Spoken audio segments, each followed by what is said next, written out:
Hello everyone. Today we were going to discuss about keywords in C language. C language के अंदर कई तरह के keywords होते हैं जिनका यूज़ स्पेसिफिक पर्पस से किया जाता है. Keywords को देखने से पहले हम कैरेक्टर सेट के बारे में देखते हैं. C लैंग्वेज के अंदर जब भी हम कोडिंग करते हैं तब हम किन कैरेक्टर्स को यूज़ कर सकते हैं इसके बारे में एक बार थोड़ा देख लेते हैं. जो कैरेक्टर सेट होते हैं वो क्या होते हैं? कलेक्शन होते हैं, अल्फ़ा न्यूमेरिक वैल्यूज़ का कलेक्शन होते हैं जिसके अंदर क्या क्या इंक्लूड होता है? हमारी alphabets, letter and some special characters. अब अल्फ़ाबेट में किस तरह की अल्फ़ाबेट को हम यूज़ करते हैं, like upper case, lower case, क्योंकि सी लैंग्वेज जो है वो किस तरह की लैंग्वेज है, क्या सेंसिटिव है. अपर लेटर का मतलब कुछ और होगा, अपर केस का मीनिंग कुछ और होगा, लोअर केस का मीनिंग कुछ और होगा. तो जो सी लैंग्वेज है वो upper case like A B C इस तरीके से जेड, ये क्या हो गया हमारा अपर केस लेटर को भी एक्सेप्ट करती है and lower case small alphabet इसे भी क्या करती है, वो एक्सेप्ट करती है. अगर आपने कोई वैल्यू दी है ए बी सी तो सी लैंग्वेज के लिए ये कोई और वैल्यू होगी, ए बी सी ये कुछ और वैल्यू होगी. इस तरह से क्या होती है, सी जो कैस सेंसिटिव होती है जिसमें अपर एंड लोअर दोनों ही केस का हम क्या कर सकते हैं, यूज़ कर सकते हैं. सेकेंड आता है हमारा डिजिट. डिजिट के अंदर हम नंबर्स को यूज़ कर सकते हैं 0 से लेकर 9 तक, 0 1 2 3. इस तरह से डिजिट के अंदर 0 से लेकर 9 तक के कॉम्बिनेशन से आप क्या कर सकते हो, डिजिट को यूज़ कर सकते हो. फिर आता है हमारा white space character. White space character जब भी आप लेटर्स कैरेक्टर क्या करते हैं, टाइप करते हैं तो उनके बीच में क्या देते हैं, स्पेस देते हैं. वो जो ब्लैंक स्पेस होती है उसे हम क्या कहते हैं, जो स्पेस होती है वो वाइट स्पेस कहलाती है. उसके अलावा वाइट स्पेस में आ जाता है हमारा ब्लैंक स्पेस, न्यू लाइन. आपने ABC टाइप किया, ठीक है, एंटर किया तो वो क्या कंसिडर होगी, एक new line, as a new line consider होगी. Form feed, horizontal tab, carriage return, ये सारे किसके अंदर आते हैं, हमारे वाइट स्पेस कैरेक्टर के अंदर ही आते हैं. फिर आता है हमारा for special character. Special character के अंदर आते हैं हमारे स्पेशल सिम्बॉल्स की. जो हमारा कीबोर्ड है उस पर कई तरह के आपने देखे होंगे कि जो सिम्बल्स होते हैं वो एम्बस किए हुए होते हैं. हर एक जो आपका सिंबल होता है उसका कुछ क्या होता है, मीनिंग होता है, जिसे स्पेशल पर्पज से आप क्या करते हो, यूज़ करते हो. लाइक कॉमा हो गया, डॉट हो गया, सेमीकोलन, डॉलर, हैश, जितने भी आपके ब्रैकेट होते हैं, curly bracket, small bracket, square bracket, star, asterisk, ये सारे क्या होते हैं, हमारे स्पेशल सिंबल्स होते हैं जिनका यूज़ हम किसके अंदर करते हैं, सी लैंग्वेज के अंदर करेंगे, जिसमें हर एक सिंबल का क्या है, एक स्पेसिफिक यूज़ है जो क्या करते हैं, ऑपरेटर या फिर अलग अलग पर्पज से क्या किए जाते हैं, यूज़ में लाए जाते हैं. अब हम बात करते हैं हमारे कीवर्ड्स की. सी लैंग्वेज में कई रिजर्व वर्ड्स होते हैं जिन्हें हम क्या कहते हैं, कीवर्ड्स कहते हैं. कीवर्ड्स जो होते हैं उनका मीनिंग और उनकी डेफिनेशन हमें एक्सप्लेन करने की ज़रूरत नहीं होती है. कंपाइलर ऑलरेडी जानता है कि इन कीवर्ड्स का क्या मीनिंग है और उनकी क्या फंक्शनलिटी है. हम थ्रू दी नेम क्या करते हैं, उन कीवर्ड्स को हमारे प्रोग्राम के अंदर यूज़ करते हैं. सी लैंग्वेज के अंदर टोटल 32 कीवर्ड्स क्या है, अवेलेबल है.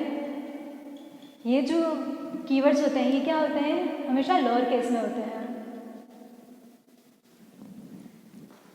जैसे कि आप यहाँ पर देख रहे हो, यहाँ पर हमने कितने कीवर्ड्स लिखे हैं, नोट डाउन किए, 32 कीवर्ड्स लिखे हैं. हर एक कीवर्ड आपको दिख रहा होगा स्मॉल से स्टार्ट हो रहा है. अगर आप इसके लेटर में कुछ चेंज करते हैं, कैपिटल कर देते हैं तो इसका मीनिंग क्या हो जाता है, कंपाइलर के लिए बदल जाता है. इसलिए ध्यान रखिए कि जब भी आप किसी कीवर्ड को यूज़ करें तो हमेशा किस तरह से करें, लोअर केस में ही उन्हें यूज़ करें. कीवर्ड्स ऐसे वर्ड्स होते हैं जिन्हें आप किसी वेरिएबल नेम के डिक्लेरेशन या फिर फंक्शन नेम में यूज़ नहीं कर सकते हैं. हर एक का क्या है, अपना कुछ यूज़ है, कुछ मीनिंग है, जिन्हें हम सी लैंग्वेज, जैसे जैसे हम सी लैंग्वेज के बारे में आगे पढ़ेंगे हम हर एक कीवर्ड के बारे में आगे डिटेल में देखने वाले हैं. सबसे पहले हम थोड़ा ओवरव्यू देख लेते हैं कि एक्चुअल में ये जो कीवर्ड्स होते हैं इनका क्या यूज़ होता है. जो ऑटो होता है वो ऑटोमेटिक वेरिएबल के लिए यूज़ में लाया जाता है. देन आता है हमारा ब्रेक एंड कंटिन्यू. ये जो ब्रेक और कंटिन्यू है इसका यूज़ टर्मिनेट करने के लिए किया जाता है इनर लूप को. सी लैंग्वेज में आप लूप का यूज़ करते हैं, लाइक फॉर, यहाँ पर हमने लिखा है फॉर, डू, वाइल, ये सारे क्या है, हमारे लूप है.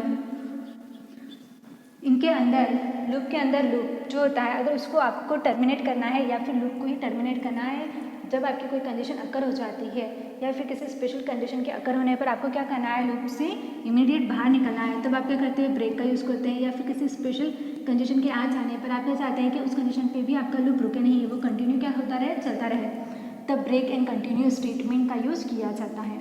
फिर आता है हमारा स्विच की स्टेटमेंट डिफ़ॉल्ट, जो कि क्या करते हैं, block of statement execute among many block. जब आपको कई सारे स्टेटमेंट को क्या करना है, एग्जीक्यूट करना हो, मल्टीपल आपके पास में क्या हो, चॉइस अवेलेबल हो, तब हम किसका यूज़ करते हैं, स्विच, केस एंड डिफ़ॉल्ट का यूज़ करते हैं। इन तीनों का यूज़ साथ में ही किया जाता है। फिर आता है हमारा कैट। ये जो है ये क्या है, कैरेक्टर है, जो कि क्या होता है, एक तरह का डेटा टाइप होता है जिसका यूज़ सिंगल कैरेक्टर को डिक्लेयर करने के लिए किया जाता है।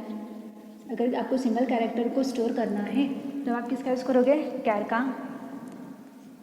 फिर आता है हमारा कॉन्स्ट।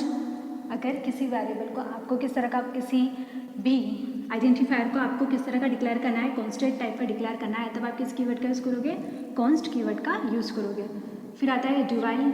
अभी हमने इसकी बात की थी, डू व्हाइल क्या होता है, हमारा लूप होता है। अगर सेम स्टेटमेंट को आपको क्या करना हो, मल्टीपल टाइम्स रिपीट करना हो, तो उस रिपीटेशन के लिए हम किनका यूज़ करते हैं, लूप का यूज़ करते हैं। फिर आता है हमारा double and float, char,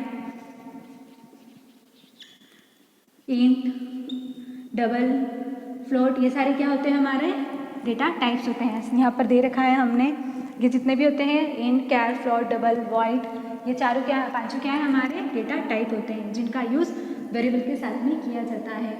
memory allocation के लिए, इन वेरिएबल के टाइप को डिफाइन करने के लिए हम किसका यूज़ करते हैं, यहाँ पर डेटा टाइप का यूज़ करते हैं। उन्हीं के सब टाइप में आता है हमारा डबल एंड फ्लोट।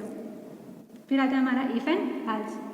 जब हमें कोई डिसीजन लेना हो, जब हमारे पास में क्या हो, एक से ज़्यादा चॉइस अवेलेबल हो, जिनमें से हमें किसी एक को सिलेक्ट करना हो, तब हम किसका यूज़ करते हैं, इफ एल्स का यूज़ करते हैं, जो कि क्या होते हैं, हमारे डिसीजन मेकिंग होते हैं। फॉर एग्जाम्पल, आपके पास में आपने देखा होगा, जब आप इलेक्शन देने चाहते हैं तो 18 से अबव एज वाले क्या कर सकते हैं, इलेक्शन दे सकते हैं। उससे कम एज वाले इलेक्शन दे सकते हैं क्या, इलेक्शन के लिए वोट दे सकते हैं, नहीं। तो उस वोटिंग के लिए आपकी एज क्या होनी चाहिए, 18+ होना चाहिए, तभी आप क्या दे सकते हो, वोट दे सकते हो, अदरवाइज आप वोट के लिए एलिजिबल नहीं रहते हो। तो इस तरह की कंडीशन में हम किसका यूज़ करते हैं, इफ एंड एल्स का। या तो आप वोट दे सकते हैं या फिर आप वोट नहीं दे सकते हैं।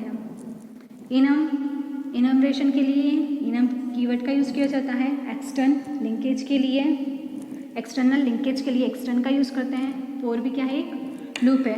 इस तरह से union, typedef, switch, struct, इन सभी कीवर्ड्स का स्पेशल पर्पस से यूज़ किया जाता है। हर एक का अलग अलग क्या है, यूज़ है, हर एक की अलग फंक्शनलिटी है, जिसे ब्रीफ में आगे हम लेक्चर्स में पढ़ने वाले हैं। यहाँ हमें सिर्फ देखना था कि एक्चुअल में कीवर्ड्स क्या होते हैं। तो कीवर्ड्स हमने देखा कि वो क्या है, हमारे रिजर्व वर्ड्स हैं। ओवरऑल कितने 32 कीवर्ड्स यहाँ पर अवेलेबल है, जिनका यूज़ हम सी लैंग्वेज के अंदर देखेंगे। आई होप ये वीडियो आपके लिए यूज़फुल रहा होगा। Thank you so much.